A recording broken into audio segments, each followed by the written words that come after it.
दोस्तों पिछले कई सालों से खालिस्तान की मांग का प्रदर्शन पूरे कनाडा में देखने को मिल रहा था और इसी के चलते कई बार पंजाब में हमले भी करवाए गए थे खालिस्तानियों के द्वारा ताकि सरकार को प्रेशर में लाया जा सके। भारत सरकार कई बार कनाडा के पीएम से ये गुजारिश करती आ रही थी कि कनाडा में खालिस्तानी आतंकवादियों के खिलाफ कोई फैसला लिया जाए, पर लगातार कनाडा के सरकार के द्वारा भारत की मांग को अनसुना कर दिया जा रहा था और उस पर कोई फैसला नहीं लिया जा रहा था। लेकिन पिछले कुछ दिनों में ही कुछ ऐसी घटनाएं देखने को मिली है कनाडा में जिससे कनाडा ने इंडिया के साथ में ट्रेड रिलेशन और सभी रिश्ते खत्म कर दिए और फिलहाल में इंडिया और कनाडा के बीच के रिश्ते सबसे खराब दौर में चल रहे हैं। तो आखिर पूरा मामला क्या है इंडिया और कनाडा के बीच में जानेंगे इस वीडियो में, तो वीडियो को लास्ट तक जरूर देखें। दोस्तों 18 जून 2023 शाम के 8 बजे जगह British Columbia Canada, Hardeep Singh Nijjar जो कि खालसा टाइगर फोर्स का चीफ था, वो गुरुद्वारे से बाहर निकलता है अपने ट्रक में बैठने के लिए और उसी समय दो लोग बाइक पर सवार होकर खुलेआम गोली मारकर हरदीप की हत्या कर देते और इसी तरह खालिस्तानी विरोध प्रदर्शन करने का सबसे मेन आदमी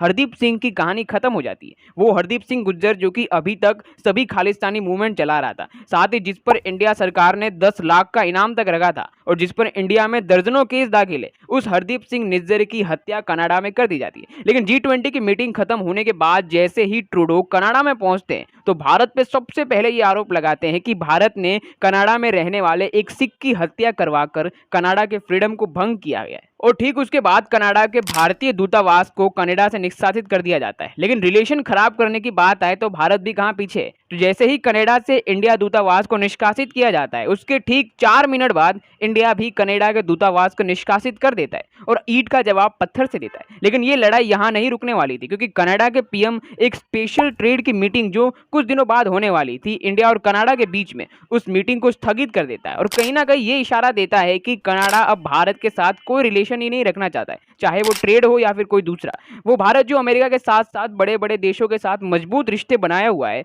उसके साथ जब कनाडा कोई बिजनेस या ट्रेड नहीं करेगा, ये खबर मिलने के बाद खुद कनाडा के लोग ही साथ ही ट्रूडो के अपने पार्टी के मंत्री भी इस फैसले का गलत बताकर विरोध करने लगते हैं। लेकिन सवाल ये आता है कि आखिर कनाडा के पीएम ट्रूडो एक खालिस्तानी आतंकवादी की हत्या पर इतना निराश क्यों हो रहे हैं? क्या लंबे समय से ट्रूडो भी यही तो नहीं चाह रहे थे कि इंडिया से खालिस्तान अलग होना चाहिए और इसकी वजह से ही कनाडा के पीएम इस पर कोई फैसला नहीं ले रहे थे और खालिस्तानी एक्टिविटी को खुलेआम चलने दे रहे थे। और आज जब उसी पर हरदीप सिंह की हत्या हुई तो इंडिया के खिलाफ उन्होंने कई फैसले भी लिए। सवाल ये आता है कि ट्रूडो ये सब क्यों कर रहे हैं? दोस्तों सीधा सा जवाब है कि ट्रूडो अपनी पार्टी को बचाने के लिए ये सब कर रहे हैं क्योंकि ट्रूडो की पार्टी अभी तक सत्ता में नहीं है। ऐसे में न्यू लिबरल पार्टी को सपोर्ट में रहने के लिए, अपना मत बनाए रखने के लिए वो कनाडा में खुलेआम भारत विरोध एक्टिविटी को छूट देकर रखे क्योंकि कनाडा में 10 लाख से ज्यादा इंडियन है और उसमें भी सबसे ज्यादा पंजाबी है। अब अगर उन्हें खुश रखना है और वोट लेने हैं तो उन्हें फ्रीडम देना ही पड़ेगा और इसी कारण की वजह से कनाडा में हर रोज खालिस्तान की मांग के मोर्चे निकाले जाते हैं, भारत के झंडे को जलाया जाता है